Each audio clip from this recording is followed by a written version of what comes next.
Olá, jovens! O tio está de volta e dessa vez com uma novidade. Os humilhados foram exaltados! Aplaude, aplaude de pé, Assembleia! É isso mesmo, finalmente, este lindo canal agora tem um patrocínio à altura dessa comunidade maravilhosa que formamos. E eu estou falando da Fílmica.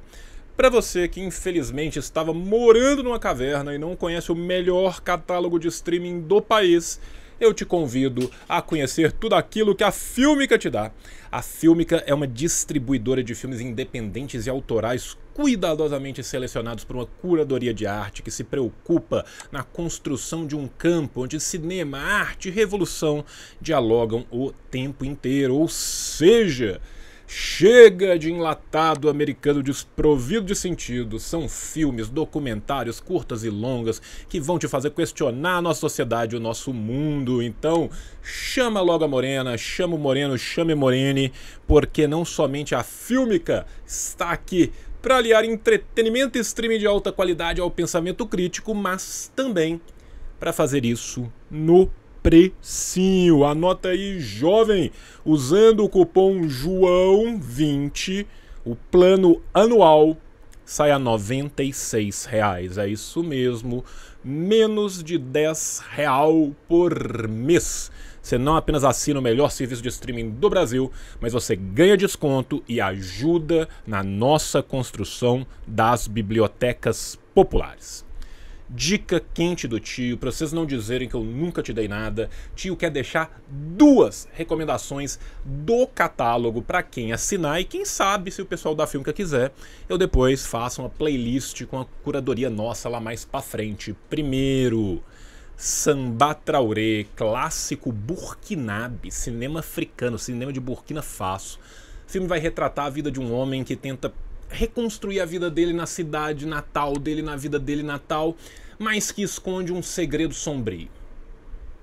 Aguarde. E 2, o Inhampacha, ou, para vocês que assim como eu não falam Aymara, Eternidade, uma obra-prima do cinema andino, do cinema peruano, o primeiro longa inteiramente falado em Aymara.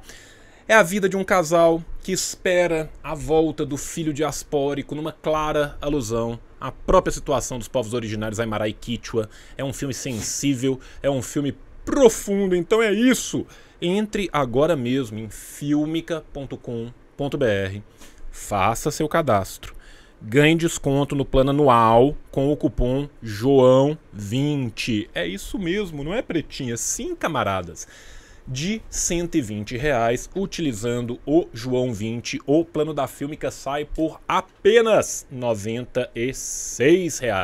Então coloca aí o cupom João 20, maiúsculo, sem acento, e se divirta enquanto você questiona a nossa sociedade com um catálogo com a melhor curadoria do Brasil. Lembrando que se você gosta de ver na TV, a Fílmica está disponível no Fire TV, no Android TV, no Apple TV. E para quem tem o Chromecast, é só espelhar via Chromecast dos aplicativos para Android e para iOS. Então assine a Fílmica, enriqueça a sua cultura, colabore na construção das nossas bibliotecas populares. Esse cupom vai estar disponível até 30/4. Agora eu juro que vocês estão liberados e vamos pro vídeo. Falha e falhará. Falha, falha e falhará. Falha, falha e falhará. Eu sou Pedro Marim, editor de opinião de Ópera Mundi e editor-chefe da revista Ópera. Está começando mais uma edição do programa 20 Minutos. Desde o século XVIII, ao menos, até o final do século XX, a principal arma de comunicação política no Brasil e no mundo foi o jornal. Mesmo com a ascensão de meios como o rádio ou a televisão, organizações e tendências políticas podiam, com relativa facilidade, fundar um jornal e usá-lo como uma ferramenta de combate político, de divulgação de ideias e de arregimentação de apoio social.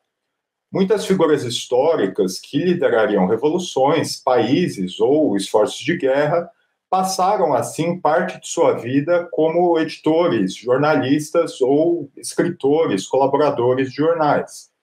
Vladimir Lenin, o líder da Revolução Russa, por exemplo, chegaria a discutir longamente o papel dos jornais como uma espécie de célula básica para a criação de organizações políticas no seu texto O que Fazer.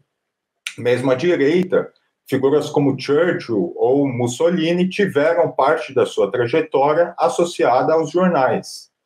No século XXI, no entanto, a ascensão da internet e das redes sociais não só facilitou a criação de iniciativas comunicacionais. Hoje, qualquer um pode ter não só seu próprio jornal online, mas também sua rádio e sua televisão, como mudou radicalmente a posição do público na comunicação, que deixou de ser mero receptor passivo da comunicação e se tornou também um emissor. Mas, afinal, o velho jornal de partido foi substituído pela internet e as redes sociais como ferramenta de disputa política? Quais são as mudanças trazidas por esses novos meios de comunicação? Como a direita usa a internet a seu favor e como a esquerda pode fazê-lo para combatê-la? Para responder estas e outras perguntas, o Opera Mundi recebe hoje João Carvalho, historiador pela Universidade Federal de Minas Gerais e membro do coletivo Soberana, é apresentador do canal de YouTube Assim Diz João. Além da graduação em História pela Universidade, em História pela Universidade Federal de Minas Gerais, com formação complementar em Letras Clássicas, ele tem mestrado em História Social pela USP e atualmente cursa o doutorado em História Social da Cultura, também na UFMG. É pesquisador atuante nas áreas de História do Marxismo, História da África e História da Ásia, com ênfase em anticolonialismo, nacionalismo e na obra de Frantz Fanon. A gente vai conversar com ele logo após a vinheta.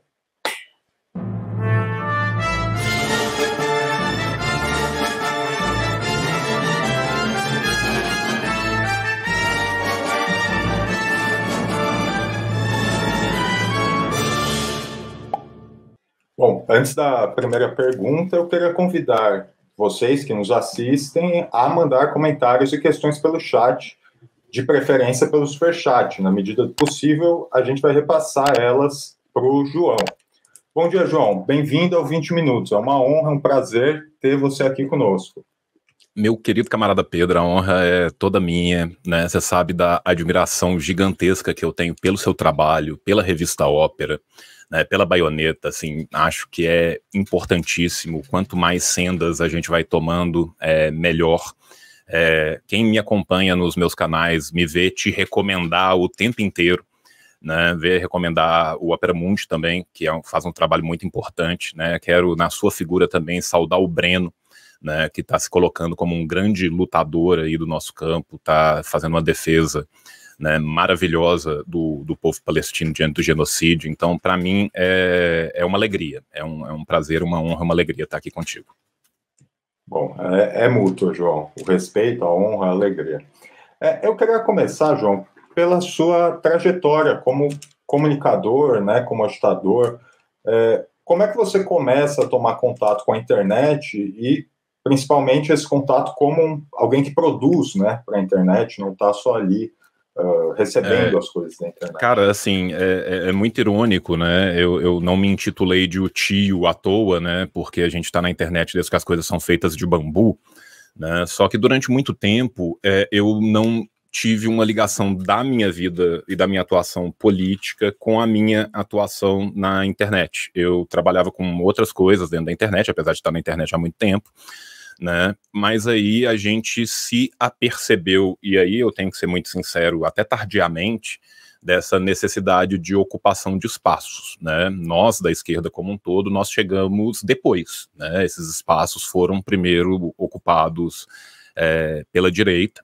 Acho que também até por uma questão de acesso, por uma questão de material, uma questão material mesmo, né, de ter o acesso às ferramentas, de ter o acesso ao dinheiro para poder fazer isso tudo, porque é caro, né, você tem todo um dispêndio aí, e a gente se apercebeu dessa necessidade e a gente decidiu criar o Revolushow, né? Então eu acho que um primeiro grande momento que a gente teve aqui na internet foi a criação do Revolushow, né, no começo co-criado com o Zamiliano, né? O Zamiliano já fazia, né, muito conteúdo político, muito conteúdo de ocupação, pelo Zamiliano e por amigos em comuns, eu comecei a participar dos anticasts e tal. Antes disso, eu tive uma atuação sindical, né, porque eu sou fundador e primeiro presidente do sindicato da minha categoria, né, então a minha atuação era mais voltada à atuação sindical.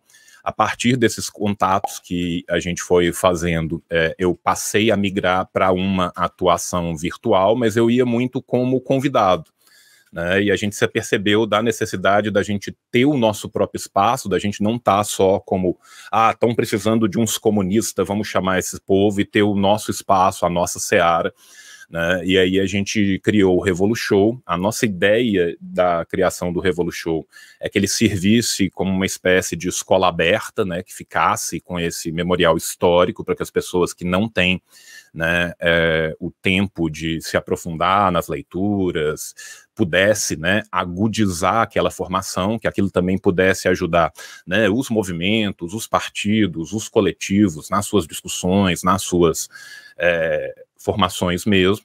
A partir do Revolushow, né, a gente teve uma primeira leva de grandes comunicadores da esquerda radical no Brasil, né, Sabrina Fernandes, Jones Manuel, Humberto Matos, né, que foram pessoas que saíram mesmo com um facão na mão abrindo essas trilhas, né. Eu venho já, né, numa transição de uma primeira para uma segunda geração, então assim, quando eu comecei o canal, eu comecei muito próximo de quando o Jones tinha começado o canal, e eu parei um tempo, né, e depois de um tempo eu decidi voltar com mais força, e aí, de fato, nós ficamos, né. Depois de um tempo, houve a Soberana, né, a Soberana, eu não participei da criação da Soberana. Quando eu entrei na Soberana, a Soberana já tinha praticamente 1 ano, mas eu vi a Soberana nascer, né, porque eu vi os meninos começarem a fazer as suas lives, começarem a fazer os seus trabalhos, principalmente na Twitch, né, num primeiro momento de ocupação da Twitch, uma ocupação que a gente deve muito ao Luigi, inclusive, né, que eu quero agradecer e saudar, né, o Luigi, que é um cara que entende muito de redes, que entende muito, né, dessa briga informacional que a gente precisa de traçar. E eu acompanhei o surgimento da Soberana e eu vi ali uma possibilidade de expansão muito grande. Por quê?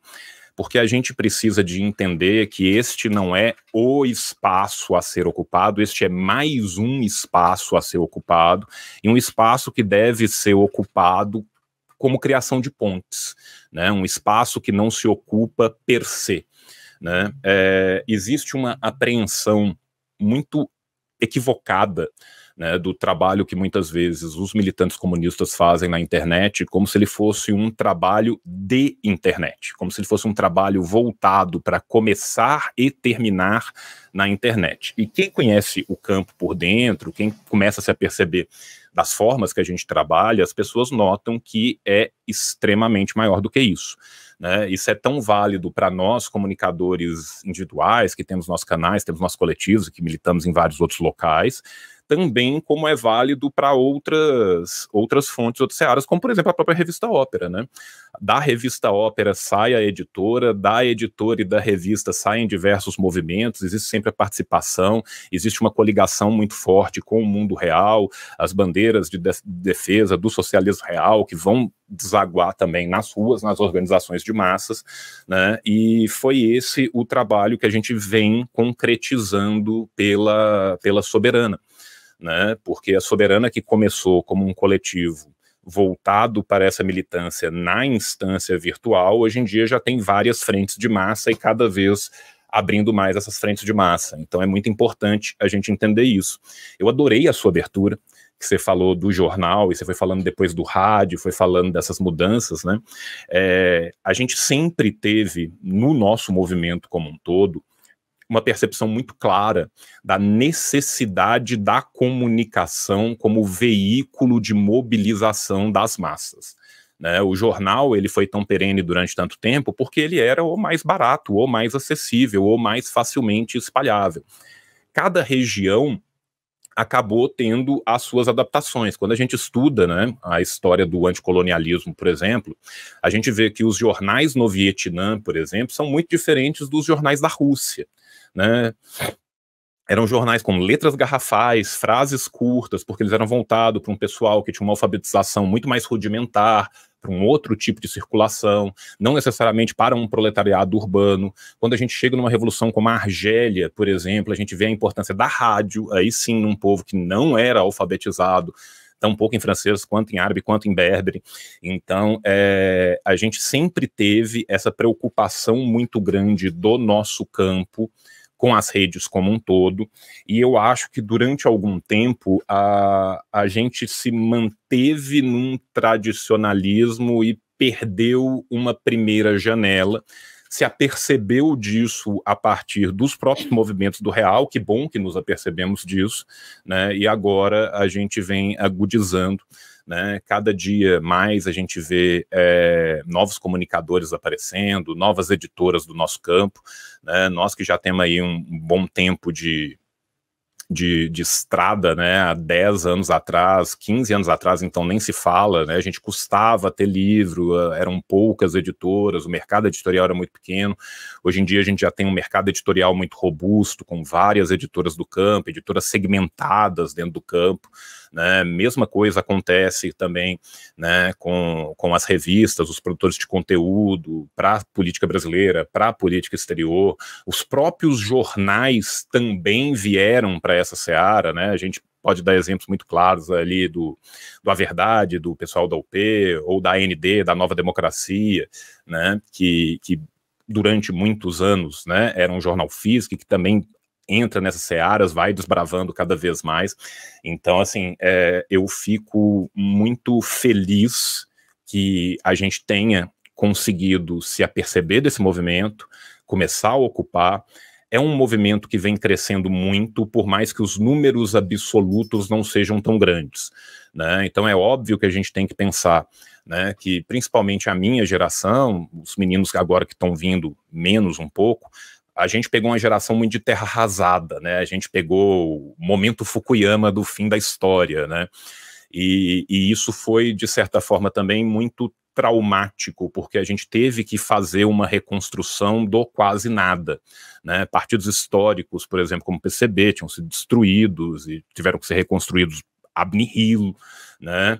E, portanto, eu acho que isso fez com que as coisas fossem um pouco mais difíceis para a minha geração do que será para as próximas gerações que estão vindo, né? Tanto que os comunicadores que a gente vê nascendo hoje, né? Gaiofato, Ian Neves, João Pedro Fragô, vários comunicadores que a gente vê chegando são jovens, né? Eu chamo eles de meninos porque eu poderia ser pai de boa parte deles, né? E que chegam com um nível teórico, com um nível técnico muito avançado, né? Então a gente nota esse espalhamento desta construção nas redes, mas muito mais importante do que isso, a gente nota o reflexo disso nos movimentos, nos coletivos, nos partidos, né, que vêm sendo oxigenados, que vêm crescendo muito em números absolutos, números esses que eu acho que ainda são passíveis de uma grande expansão, mas eu acho que isso é muito importante. E saindo um pouco do nosso campo estrito, da esquerda mais radical, que busca as raízes, indo para um campo democrático, isso também cresceu demais, né? Hoje em dia, quando você pega números absolutos na internet, você vai ver Opera Mundo, 247, ICL, são vários órgãos de comunicação que são, né, de um campo democrático e que possuem hoje números extremamente robustos, números que batem de frente, muitas vezes até ultrapassando, né, canais midiáticos da direita, com um aporte de recursos muito diferenciado, né? O nosso trabalho tem a vantagem de ser orgânico, né, que isso é uma vantagem. A não organicidade de parte de alguns trabalhos às vezes leva a números muito inflados e a um impacto menor de manutenção ao longo do tempo, mas por ele ser orgânico, por ele ser esse trabalho de formiguinha, né, ele demanda uma construção mais continuada, mais em longa duração, né? Mas eu acho que a gente está indo bem, e eu acho que a gente está chegando no momento de dar o próximo passo, né, qual seja. Eu acredito que a gente está chegando num ponto de parar de rebater, parar de evitar um avanço do outro campo para que nós possamos avançar, né? Quanto mais a gente deixar de responder, mais a gente propor, mais eu acho que a gente vai avançar, e eu acho que esse é o próximo passo lógico para o nosso campo. Eu queria até, você entrou nessa coisa do fim da longa trajetória da comunicação no Brasil e no mundo, né? Eu até tenho uma pergunta quanto a isso, mas antes, eu queria que você explicasse para quem eventualmente não conhece o que é a Soberana, né? E também explicasse, detalhasse, claro, na medida do possível, né? Mas como isso se organiza, quais são as pretensões, se é um partido, se pretende ser um partido político, se pretende ser um movimento social, como isso, se é um hub de comunicadores, né? A Soberana é um coletivo, né? Nós nos organizamos como um coletivo, de forma que ele não é partidário, ele não tem uma ligação a um partido ou a outro partido. É um coletivo marxista-leninista, mas eu sou maoísta e eu estou lá dentro. Então, assim, há uma abertura também para essa disputa de duas linhas que eu acredito que seja muito importante. Eu, como maoísta, gente, se eu não achar que disputa de duas linhas é importante, eu posso abandonar minha foto, pedir desculpa e devolver minha carteirinha. Mas, enfim, a Soberana é um coletivo. Ela começa como um coletivo de comunicadores das redes para organizar estes comunicadores, porque, obviamente, a luta, quando ela é coletivizada, quando ela é planejada, quando ela é organizada, ela se torna muito mais fácil, ela se torna muito mais firme, né? A boa prática revolucionária requer uma boa teoria revolucionária e vice-versa, e ao contrário, né? Então, a ideia inicial foi organizar esses esforços individuais que vinham surgindo para centralizar esses esforços e capitanear esses esforços centralizados para que a construção possa se dar de uma forma mais organizativa e mais profícua, né? Então, este foi o primeiro passo. A partir do momento que houve um primeiro crescimento, que se conseguiu uma base, que se conseguiu estruturar, né, esses esforços coletivos, aí a gente caminhou para um segundo momento, que desde o princípio a gente sempre pensou nessa ideia das construções dessas pontes. Ninguém vem fazer militância na internet porque acha lindo, porque quer ser youtuber para receber mimos e base da Virgínia, né? Então, assim, a nossa ideia é que a gente siga a tese 11, né? Já se falou muito sobre o mundo, é preciso mudá-lo. Essa mudança requer organização, requer o despertar das massas, requer a organização das massas. Então, a partir daqui, a gente decidiu criar pontes. Quais sejam essas pontes? As linhas de massa do coletivo, né? A primeira que foi ensejada foi o SAMECA, né, o Saúde Mental Camarada, que é uma iniciativa belíssima, uma iniciativa muito vencedora, né, capitaneada no começo pelo Vini, que é um dos nossos militantes, que é psicólogo de formação, né, que é se apercebendo, né, que o capitalismo ele é uma forma não só doente, mas adoecedora da sociedade, né? Quanto mais este capitalismo tardio em que a gente vive, com os nossos direitos estão cerceados, né? E aí a gente teve a ideia de criar o SAMECA, o Saúde Mental Camarada, que começou como uma forma de dar atendimento às pessoas do nosso campo, por pessoas do nosso campo. Muitas vezes as pessoas do nosso campo, ao buscar, né, um psicólogo, ao buscar um tratamento, acabava se encontrando com profissionais muito conservadores, né, e acabavam sofrendo mesmo violência simbólica ali, né, em relação aos seus problemas e à sua visão de mundo. Então, a nossa ideia era criar essas redes de solidariedade dos nossos para os nossos, a preços populares, com isenção para as pessoas que deveriam ser, né, isentadas e tal. E o SAMECA cresceu. Hoje em dia, o SAMECA não apenas é isso, como também dá formação continuada para todos os profissionais da saúde que ali dentro estão. E agora a gente está num terceiro momento, onde a gente está querendo expandir o SAMECA para outras áreas da saúde, né? Transformar esse serviço de atendimento num serviço mais holístico, no sentido de trazer para dentro também médicos que sejam do nosso campo, outros profissionais da área de saúde, terapeutas ocupacionais, fonoaudiólogos, enfim, que sejam do nosso campo, para que a gente possa organizar essa frente, né, pensando no individual e no coletivo ao mesmo tempo, né, pensando muito com o Frantz Fanon aí, nessa ideia da psicologia social, de que não adianta a gente tratar o homem, né, tratar a mulher e devolvê-los a uma sociedade que é adoecedora, né, é preciso uma mudança também societária. Então, isso vem avançando, né, então, o Sameca agora vai ter uma revista de publicações, de formação, para que se ensejam debates, para que seja uma ágora de debates, né, ele tem formação continuada que já vem sendo dada para os profissionais que ali estão envolvidos, e agora a ideia é abrir esse escopo para mais profissionais da saúde.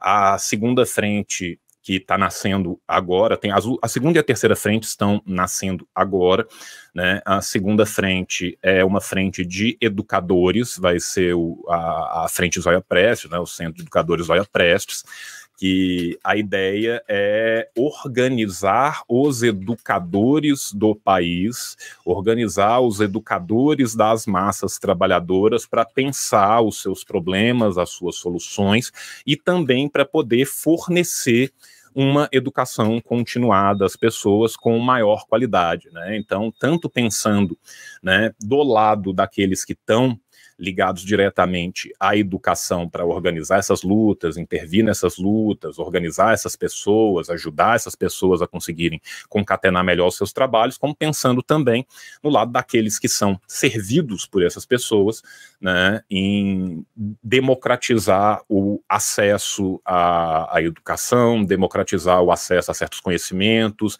agudizar um pensamento crítico na sociedade. A terceira frente que a gente está organizando é uma frente jurídica, né, para atendimento às pessoas do nosso campo. A gente sabe que a justiça burguesa, né, ela é bastante limitada, que o Estado democrático de direito ele não é nem democrático nem de direito, né, que a forma jurídica é uma forma sobredeterminada e, portanto, ela serve aos dítames do capital. Muitas vezes as pessoas do nosso campo, quando sofrem algum assédio jurídico, não sabem a que recorrer, não têm a quem recorrer, não têm condições de recorrer, e aí a gente se apercebendo dessa necessidade, que veio das massas também, que veio dos chats, do Discord, das pessoas falando com a gente, das pessoas que a gente encontrava, né, nas nossas militâncias, nas nossas formações fora, nas passeatas na rua, chegou até nós, né, essa necessidade, e a gente está construindo aqui também, né? A gente não está criando a roda, a gente não está inventando nada novo, né? Aqui eu quero dar um grande saúdo a todos os companheiros da ABRAPO, né, Associação Brasileira dos Advogados do Povo, né, que já vem fazendo esse trabalho maravilhoso, mas a gente acha que a gente também poderia contribuir agudizando e organizando essas pessoas. Então, é isso, né? Eu acho muito irônico, né, que muitas vezes as pessoas falam de web comunistas, ou web militante, ou web qualquer coisa, e muito ironicamente não se fala isso para a direita, né? Uma direita que é muitas vezes encastelada, não apenas na internet, mas nos recantos mais recônditos da internet, né? Uma direita que, para você acessar, muitas vezes você tem que instalar um Tor, né? Eles não ganham a pecha que nós ganhamos. E nós que de fato construímos movimentos de massa, frentes de massa, estamos nas ruas, estamos organizados, ganhamos essa pecha, mas a gente entende que isso também faz parte, né, dessa batalha de ideia, que é importante que eles diminuam o nosso trabalho, mas a nós cabe trabalhar cada vez mais e cada vez melhor. Agora, na primeira pergunta, você mencionou Tem duas coisas ali que você mencionou. Primeiro, a trajetória brasileira, né? E como em diferentes experiências ao redor do mundo se adotou táticas comunicacionais diversas, né? Então, rádio na Argélia, a diferença da forma do jornal no Vietnã e na Rússia, por exemplo. E o Brasil tem uma característica muito sui generis, de certa forma, né? que, bom, primeiro, eu diria assim que é quase como se a gente tivesse um subdesenvolvimento cultural, e é claro que o subdesenvolvido, ele é sempre, alguém subdesenvolve ele, né? Não é culpa do povo. Mas a gente tem coisas como, por exemplo, o fato de que a gente só foi ter uma maioria alfabetizada a partir dos anos 50, e a gente ainda tem altíssimos índices de analfabetismo funcional, por exemplo, ou o fato de que, por exemplo, no Brasil nunca houve um jornal nacional, um jornal impresso nacional, né? O que a gente teve mais perto disso foi a Última Hora, que tinha 8, 9 capitais, assim. Como é que você vê, e me parece que a própria internet, em alguma dimensão, vem também com esse subdesenvolvimento, na medida que a maior parte das pessoas não teve o acesso à internet primeiro pelo computador e depois pelo celular, mas uma grande parte aí do público... Não, de fato, grande parte do público não tem, né? Os dados que eu tenho de pesquisa, eles ainda são de 2020, provavelmente tem dados mais atualizados do que isso, né? Mas em 2020 tinham 110 milhões de pessoas com acesso à internet no Brasil, que era basicamente metade da população brasileira, né? Então a gente tem que entender isso, e a gente tem que entender, por isso, que isso é só mais um local a ser ocupado e não o local a ser ocupado, né? Então, assim, é óbvio que uma andorinha só não faz verão, né? O nosso movimento é um movimento coletivo, ele pressupõe essa coletividade para que ele possa funcionar, e existem diversas outras iniciativas, né? Então, assim, para dar um exemplo, né? O pessoal da Nova Democracia aqui em Belo Horizonte tem um programa na Rádio Favela, né? Então, assim, que é uma rádio periférica, que começou, inclusive, como uma rádio pirata mesmo, e que tem uma audiência muito grande para números regionais, e que é importantíssimo. Então, a gente tem que trabalhar de todas as formas para muitas vezes também aproveitar as pessoas que estão aqui na internet, que têm uma revolta dentro delas, que se apercebem dos problemas do sistema, mas que não sabem exatamente o que fazer, né? Voltando lá no Lenin com Stodeliat, né, para encaminhar essas pessoas para essas outras iniciativas que vão além da internet, né? Primeira coisa que a gente tem que entender também, Pedro, e eu sei que você sabe disso, você concorda comigo, é que o Brasil é muito plural, né? A gente não pode pensar o Brasil pensando em Rio e São Paulo, sabe? Não adianta eu pensar em fazer ciclovia em Manaus, né? Então, assim, nós temos muitos Brasis diferentes, né?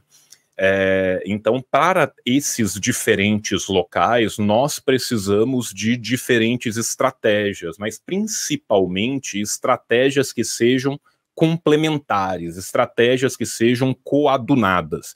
Então, há uma tendência de um acesso cada vez maior à internet, né? Há um barateamento dos custos de internet, que inclusive são pagos pelas próprias empresas porque interessa a elas os mercados, mas isso também é feito de forma direcionada, né? A gente sabe que dessas 110 milhões de pessoas que tinham acesso à internet em 2020, uma esmagadora maioria delas tinha por celular, que dentro do celular, elas têm no seu plano alguns aplicativos que são gratuitos e outros que não são.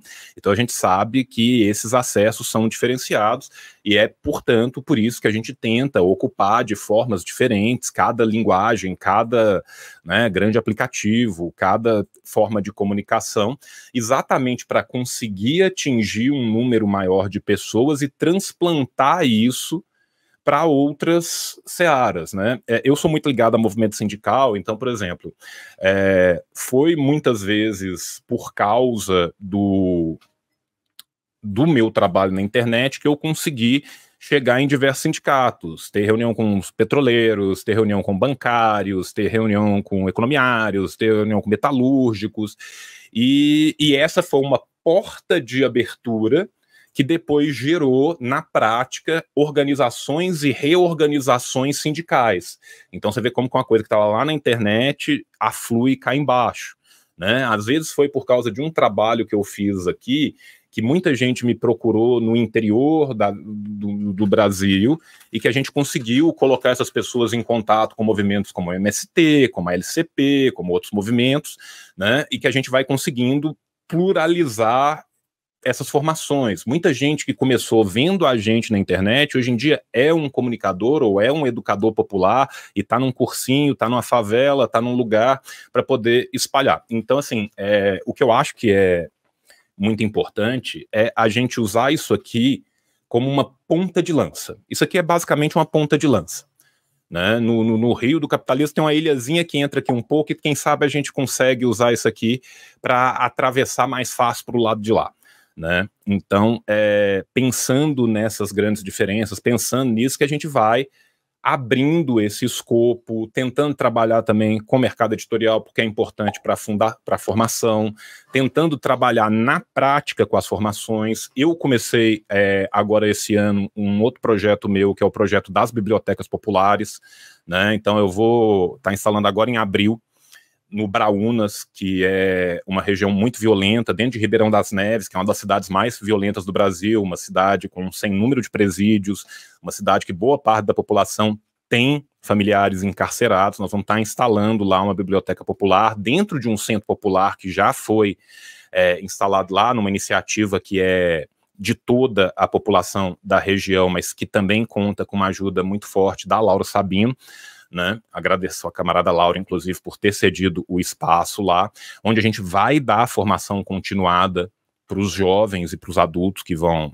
estar lá nessa região, e a ideia é ir replicando. Agora, no segundo semestre, eu já estou com os contatos bastante avançados para que a gente leve esse projeto das bibliotecas. O primeiro foi urbano, o segundo eu quero que seja rural. Eu vou fazer as microbibliotecas, porque é um outro público, com uma outra visão, né, de 70 livros em 5 acampamentos da Liga dos Camponeses Pobres. Né? Então é uma outra iniciativa que a gente está fazendo, a Soberana com as suas iniciativas de frentes de massa, os partidos, os movimentos, os coletivos, cada um também atuando na sua área, e a gente vai criando essas redes de apoio, né, para a gente poder exatamente ir espalhando e cobrindo, tá, a maior quantidade possível que a gente consegue com essas iniciativas.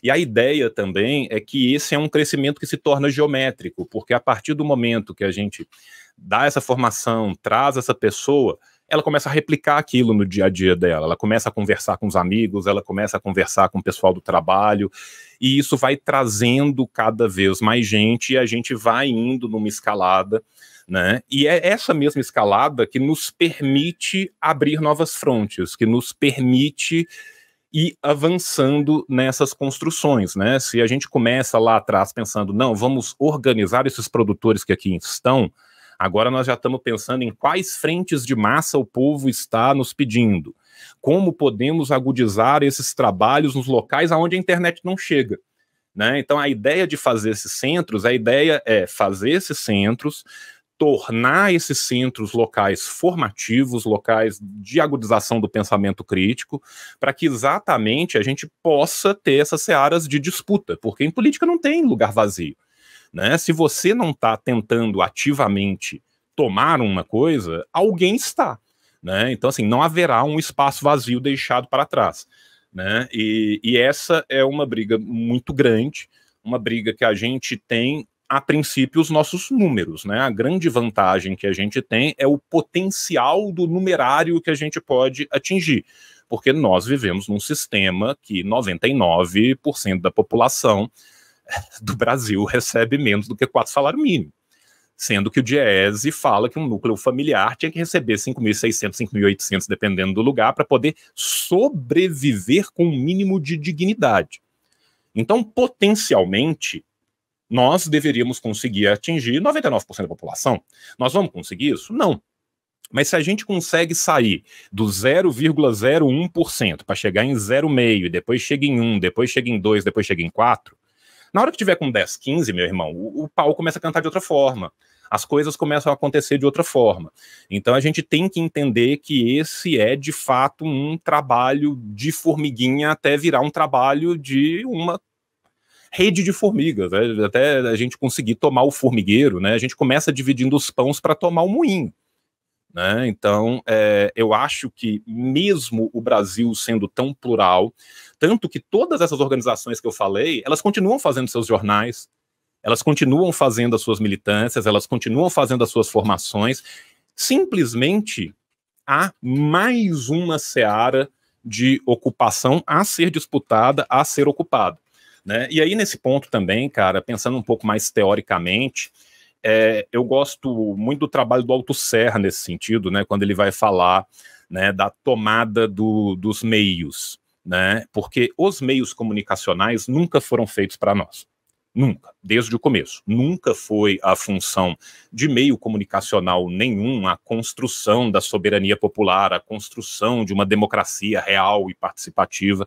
Não, ele sempre foi um meio de propaganda do status quo vigente, como é até hoje, como a maioria desses grandes donos são a mesma burguesia que vai comandar os países. Então, o que a gente tem que fazer com esses meios? Subvertê-los, nós não podemos abandoná-los, nós não podemos ser luditas aqui. Né? Não é falar assim, fugere urban, vou abandonar a internet e vou ir para minha caverninha bater minha enxada no chão. Não funciona. Nós precisamos de subverter esses meios na medida do que nos é possível durante um tempo, né? E a verdade é que quanto mais a gente faz, mais a gente incomoda e mais perseguido a gente é. Então, o fato da gente estar incomodando, o fato... Era impensável, há alguns anos atrás, você imaginar que um presidente do país ia citar um comunicador comunista nas suas redes sociais para fazer qualquer coisa a partir disso. No período do Bolsonaro, o Ian foi parar na página do Bolsonaro, o Jones foi parar na página do Bolsonaro, não sei quem foi parar. Teve o relatório do Guedes, dos detratores da nação, eu sou o número 32, a Sabrina é o 34, o Jones é o 45, entende? Então, assim, isso denota que o nosso trabalho está funcionando. Quanto mais esse trabalho funcionar, nós vamos ter que nos adaptando às coisas. Né? Nós vamos ter que saber que pode chegar um momento, por exemplo, que tenha uma volta de um governo mais radical à direita, que proíba alguma coisa ou a outra, nós vamos ter que pensar em outras redes informacionais e outras redes de cuidado, mas enquanto a gente tem isso aqui, a gente tem uma obrigação moral de militância de fazer isso aqui. Assim como o POSDR encarava o seu jornal, e encarava a presença em fábrica, e encarava a presença dos comícios, e encarava tudo isso como tarefa. Essa é a nossa tarefa. Nós que queremos uma ruptura revolucionária, nós que queremos construir um outro Brasil, né, a gente tem que fazer. Tem que fazer isso. Né? E para fazer isso, a gente precisou de começar de algum lugar. E a partir deste começo, a gente vem espalhando essas redes. Claro, a minha questão não era nem tanto, foi muito bom que você falou disso, né? Mas não era nem tanto essa questão existe uma grande massa que não tem internet, né? Mas justamente pensar como a internet se relaciona com as ditas velhas formas, né? No sentido de que, por exemplo, o rádio ajudou a dar acesso à comunicação para milhões de pessoas no momento em que as pessoas não liam. Mas, ao mesmo tempo, se poderia dizer que o rádio fez prevalecer uma situação de analfabetismo, compreende, na medida... E isso que eu queria saber, por exemplo, pensando justamente nesse público que acompanha, por exemplo, o seu canal, outras um negócio coisas. Que eu acho Eles se interessam, por exemplo, por livros, esse tipo de coisa? Como é que se dá isso? Uma coisa que, assim, aqui eu vou falar com menos base científica e mais base empírica, tá? Uma coisa que a gente nota com muita clareza, e eu notei com muita clareza no meu caminhar por essas redes, foi a necessidade de dar 2 passos para trás para depois dar um passo adiante. Eu comecei o meu canal trabalhando muito com temas mais profundos, com vídeos muito longos, com discussões históricas muito pormenorizadas, e isso meio que eu estava pregando para os já convertidos. Era uma coisa importante para as pessoas que já estavam dentro do movimento, poder agudizar, mas eu não conseguia ser aquele topo de funil, eu não conseguia trazer mais gente para os nossos movimentos. Me baseando muito no que eu aprendi com o Luigi, com outros comunicadores, eu mudei a linguagem do meu canal, eu mudei a forma como eu fazia isso, para poder alcançar um número maior de pessoas. E isso me fez sair de 30 mil para 1.500.000 visualizações no mês. Então você passa a falar com muito mais gente.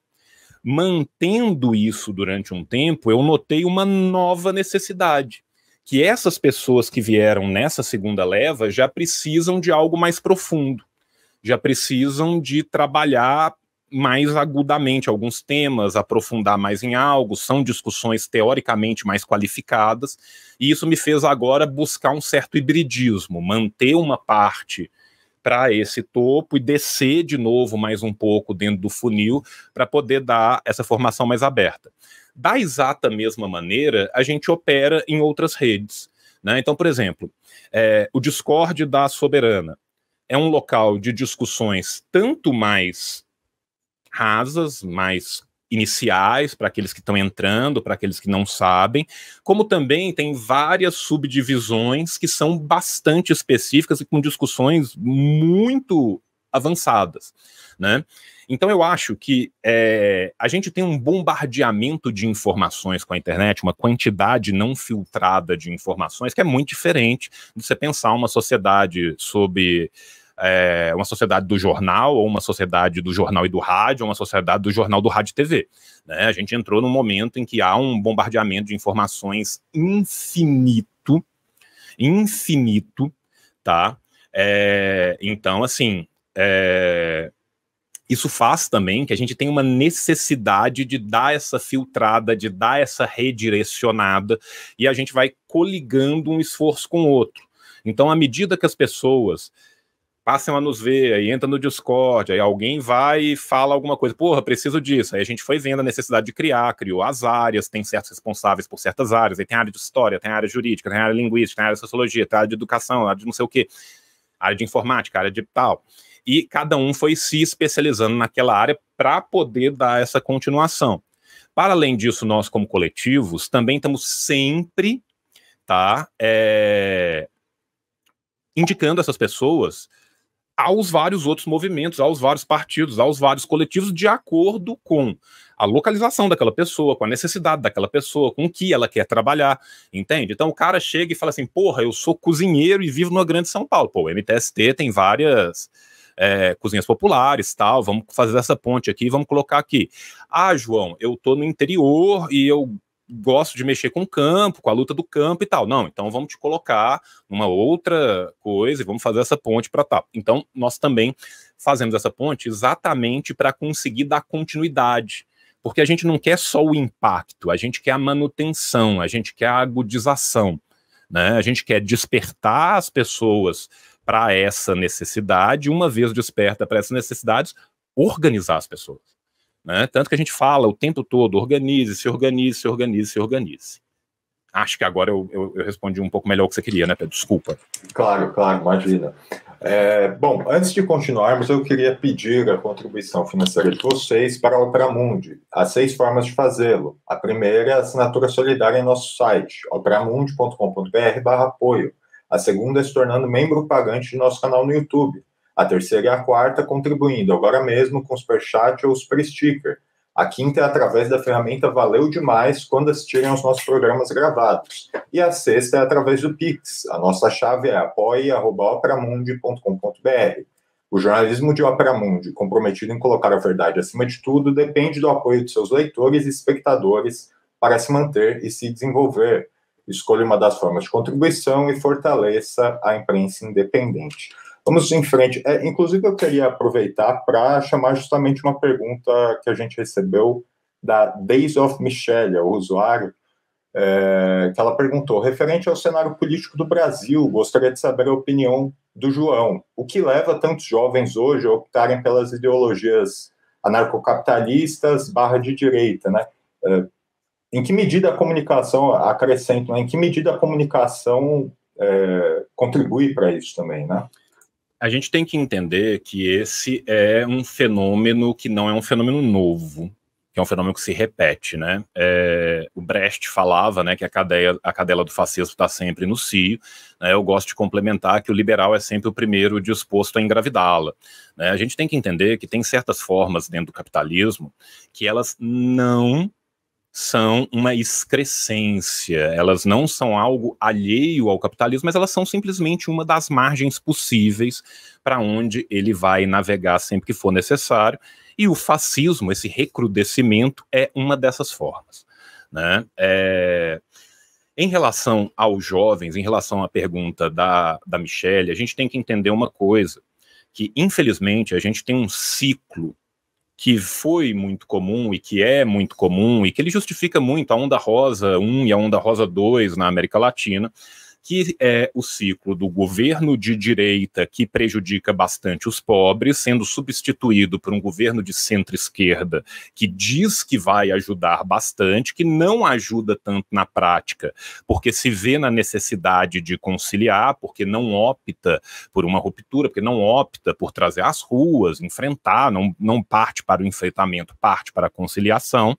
Uma vez que ele parte para a conciliação, quando você serve a dois senhores antagônicos, normalmente você está mentindo para um e costuma ser o mais fraco.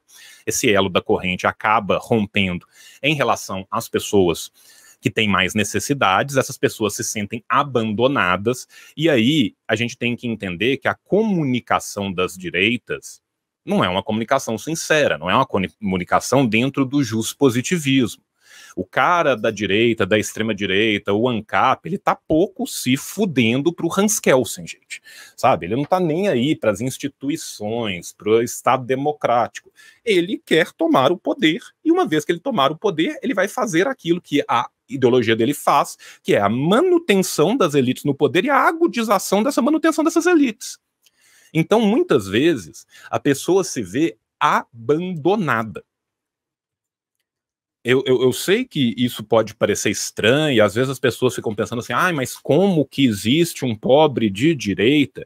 Ele existe porque ele foi abandonado em políticas públicas, nos parcos momentos da esquerda no poder, ou ele foi inserido simplesmente pelo seu consumo e não, de fato, com uma cidadania e uma politização ativa. E aí, quando você tem um ciclo econômico um pouco mais desfavorável, essa inserção pelo consumo acaba e ele volta à subalternidade, ele teve aquele gostinho.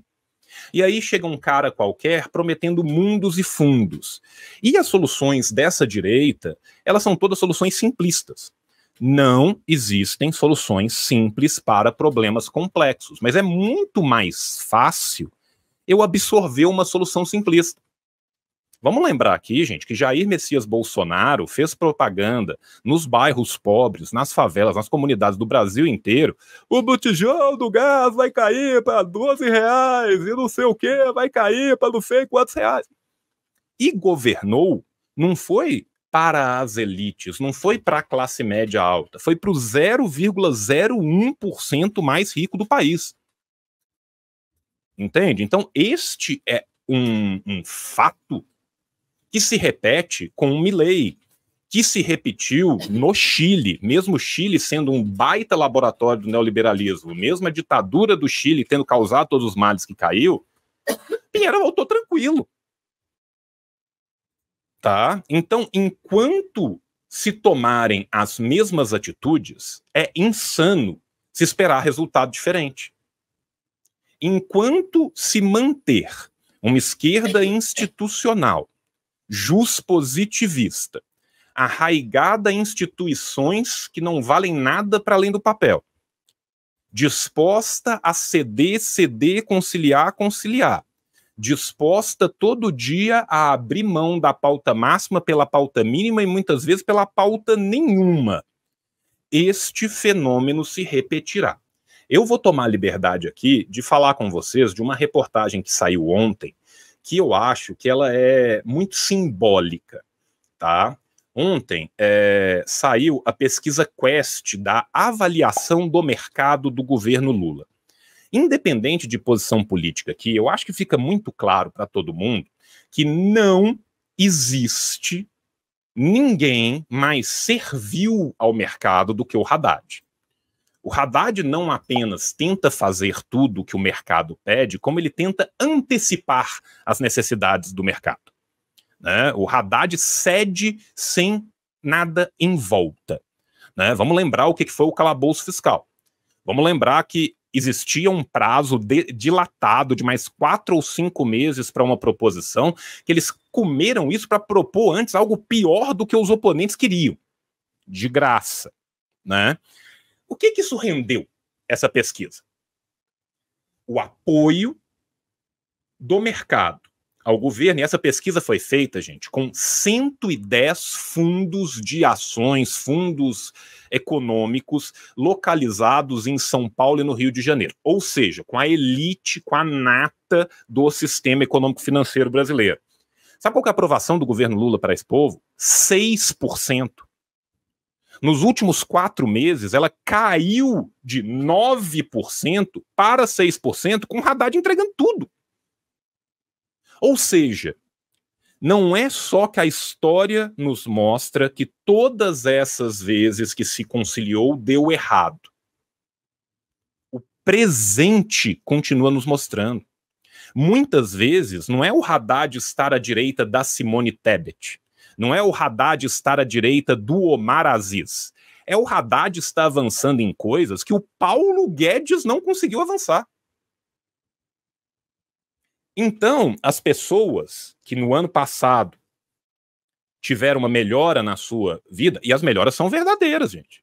A gente tirou muita gente da pobreza. A gente tem que lembrar que o governo de Jair Messias Bolsonaro, o desgoverno dele, deixou 110 milhões de pessoas em insegurança alimentar e 33 milhões de pessoas na pobreza. Nós voltamos para o mapa da pobreza como não havíamos estado desde a década de 90, né? Houve melhoras? Sim, várias. Essas melhoras são passíveis de manutenção com a ideia de superávit fiscal como vem sendo levada por esse governo? Não são. Então, mais uma vez, essa parca inserção pelo viés do consumo vai se retrair. E quando ela se retrair, vai voltar ao discurso da direita, e a gente volta nesse ciclo. O que a gente precisa? De romper esse ciclo. Essa ruptura passa pelo quê? Pela organização das massas. E é precisamente esse ciclo que renova a direita e, muitas vezes, a extrema-direita. A extrema-direita também se aproveita dessa direita institucional, dessa direita que fica, né, ora PSDB, ora PT, ora PSDB, ora PT, para mostrar, para chegar como se fosse a política, como se eles não fossem representantes do próprio sistema, como um outside player. É só você ver o que o Bolsonaro fez, o que o Milei fez, o que o Duterte fez, o que o Trump fez, o que o Orbán fez, enfim. Os exemplos são vários, os exemplos são repetidos. Então, gente, o jovem que está sendo bombardeado por milhões de informações, que às vezes não tem um filtro, em países que a educação crítica é baixíssima, né?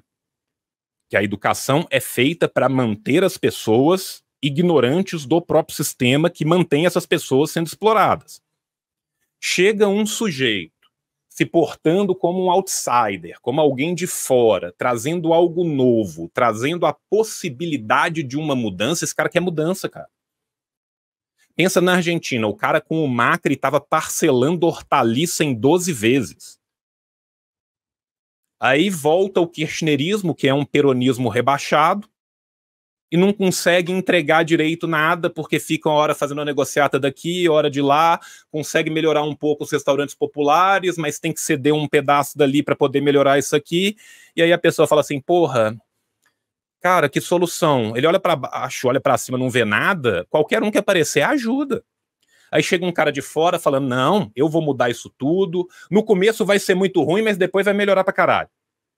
Aí o cara pensa, eu já tô fudido e meio, vai melhorar pra caralho. O que a gente tá vendo até agora? Um aumento brutal da pobreza. Pessoas de classe média que não estavam em insegurança alimentar, não entrando na insegurança alimentar, mas indo pra rua. Uma desregulação do mercado, uma desregulação da economia que vai demorar décadas para voltar depois. Vocês acham mesmo, gente, que vai melhorar depois? Porque não vai. Não vai, né?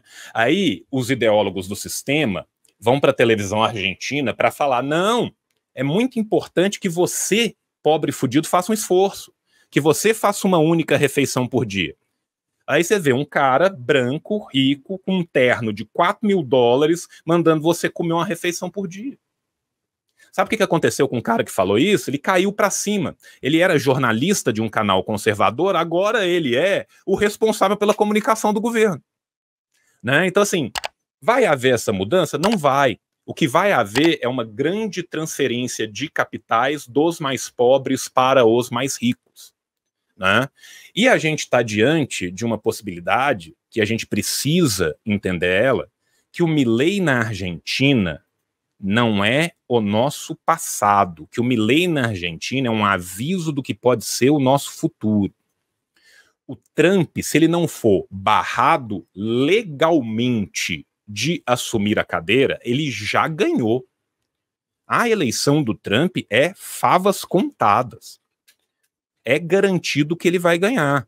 Aí a gente tem que lembrar um detalhe. Quem vai ganhar é o mesmo sujeito que capitaneou o pior combate à epidemia global, que foi responsável pelo morticínio de 1.300.000 pessoas, que deixou o país dele, que teoricamente é o líder do sistema hegemônico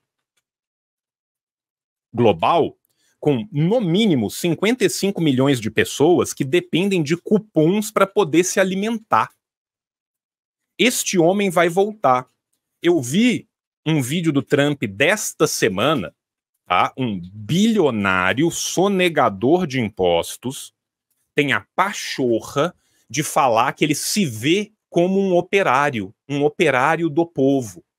Que vocês são operários nas suas fábricas. A minha fábrica é os Estados Unidos. Eu também sou um operário. Então eu vou pensar para vocês e com vocês. Gente, venhamos e convenhamos. O Trump não é um operário. O Trump não pensará como um operário. Ainda assim, o cara que está desesperado, o que ele teve no Biden? Vários nada. Uma manutenção da estrutura com uma parca melhora daqui, com uma parca melhora de lá. E isso é o bastante para ele? Não. As pessoas se apercebem que há algo de errado. Há algo de estranho. Eu trabalho, não consigo ver minha família, não consigo ter prazer, não consigo ir no cinema, não consigo fazer as coisas. Tem algo de errado. Muitas vezes elas não conseguem se aperceber o que está errado, por que está errado, como está errado. Esse é o nosso trabalho. Né? E como a direita ocupou essas searas antes e a direita tem à sua disposição meios e fundos, para eles é muito fácil cooptar. E eles trabalham nisso constantemente. Se tem uma coisa que é ineludível, que a gente precisa de dar a eles porque é deles, é que eles fizeram um trabalho excelente para destruir essas gerações. Né? Então, é isso. É assim que eu acho que a gente tem que caminhar. Bom, João, infelizmente a gente já está chegando ao fim, mas antes de efetivamente chegar ao fim, a gente sempre pede aqui no 20 Minutos indicações dos nossos convidados de filmes, livros ou séries, enfim, para o nosso público, né? Você tem alguma indicação? Cara, eu trouxe 3, na verdade, né? A gente começa com qual? Começa com livro? Pode ser com livro. Pode ser com livro. Deixa eu pegar aqui. Esse é um livro que eu gosto muito dele.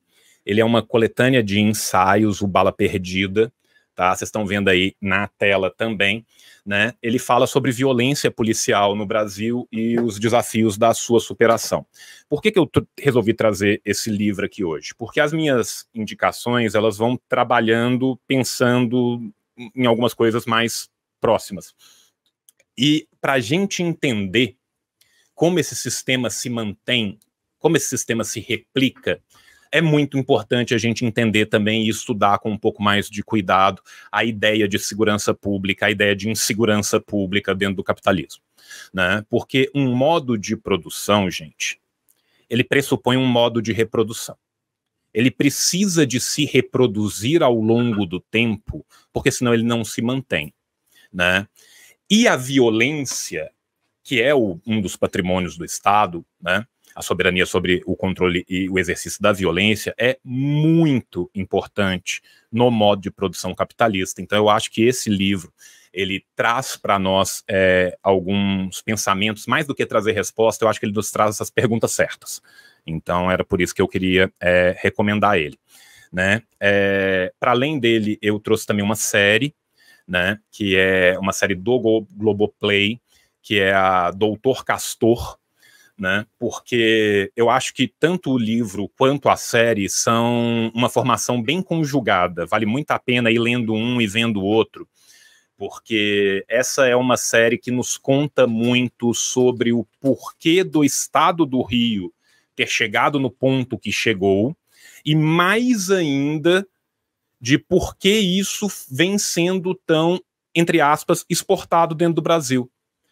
Houve uma época no Brasil que a gente podia falar, pô, o Estado do Rio tem uma condução sui generis de institucionalidade paralela. Hoje em dia, não. Hoje em dia, não. Esse é um modelo que está presente no Pará, que está presente em Fortaleza, que está presente em Minas Gerais e, né, a tendência é cada vez mais que isso se operacionalize em diversos outros estados. Então, eu gosto de pensar que essas duas primeiras recomendações, elas trabalham muito bem juntas.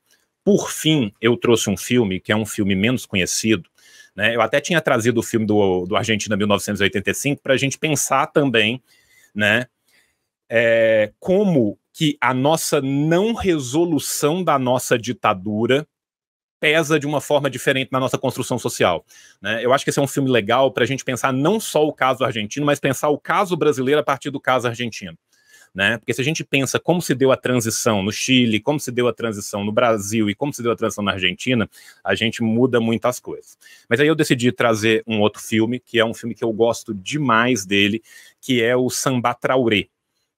Tá? Esse é um filme do cinema de Burkina Faso, tá? Ele está disponível na Fílmica, tá? E ele é um filme que fala muito sobre questões que são muito próximas a nós mesmos, né? Porque a beleza da luta anticolonial é que a gente descobre que sociedades muito diferentes no mundo inteiro são muito mais próximas da nossa e tem muito mais pontes a fazer com a nossa do que a gente imagina, né?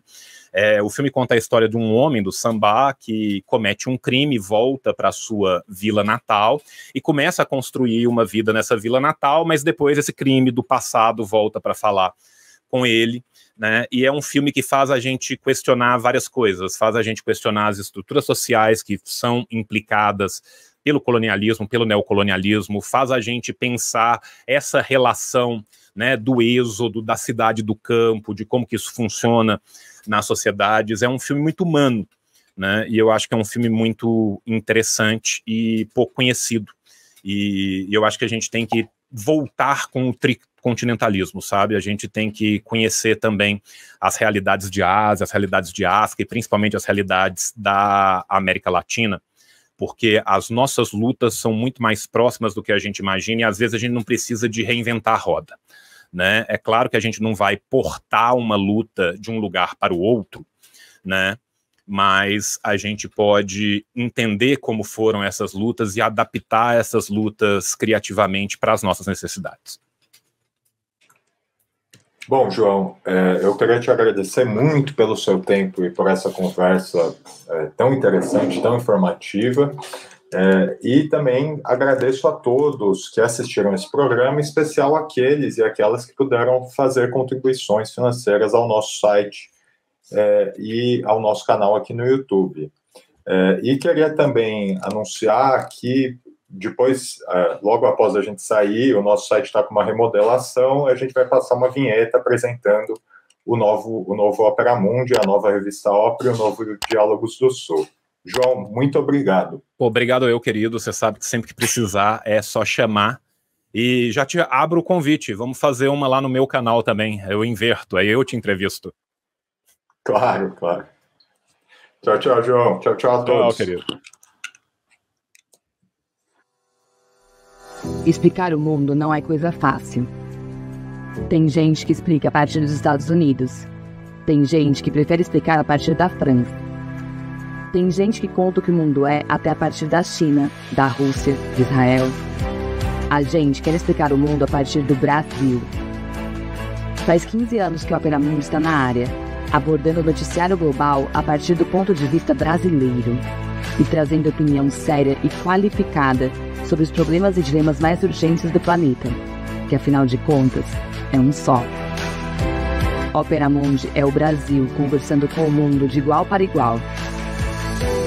A gente estreia agora um novo projeto gráfico que tem o objetivo de tornar ainda mais intuitiva e formativa a leitura de nossos noticiários sobre a guerra do Oriente Médio, a ascensão da extrema-direita na Argentina, as ações dos países amazônicos para enfrentar a emergência climática, os desafios do continente africano e assim por diante.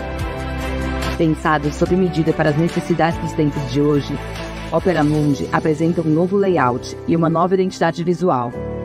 Aproveita também para trazer novos e qualificados parceiros do jornalismo contra-hegemônico. A revista Ópera, focada em noticiários sobre Brasil, América Latina, cultura e movimentos sociais. E o site Diálogos do Sul, jornalismo internacional norteado pelo Sul global e não pelo Norte. E um monte de novos colunistas que certamente farão a diferença. Não perca. 15 anos depois, Opera Mundi de sempre, mas bem melhor para você.